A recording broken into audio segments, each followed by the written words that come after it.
Hi everyone, my name is Daniel, and my idea is based in, I'm a player development coach for basketball players.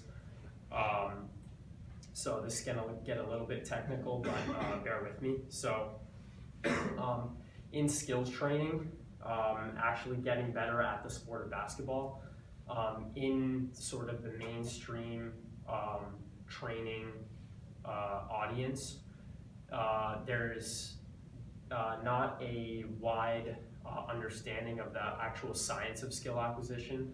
I didn't start learning about all the literature and the science until a couple of years ago, and I realized how much I needed to learn. So I started sifting through all the studies and seeing how much I didn't know and how much is not being applied within the realm of skills training around the world. So I think the first problem is that we need to understand how to actually develop skills from a scientific standpoint and understand what the evidence says, and then apply that to basketball.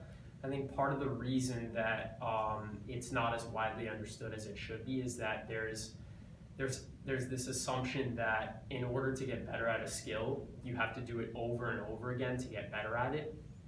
But we have to understand that in the game of basketball, things happen very randomly and chaotically, and you're not going to be able to do the same skill over and over again in a game. You're going to have to do one skill and then maybe a completely different skill consecutively.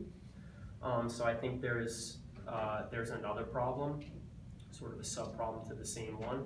And then the last problem that I want to address within training programs that I'm going to be designing for basketball players is the issue of consistency and adherence.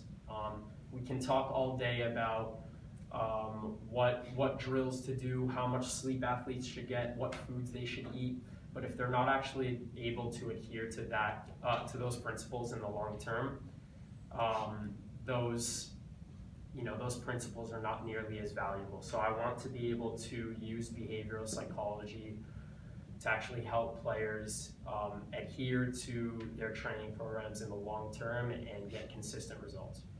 Thank you.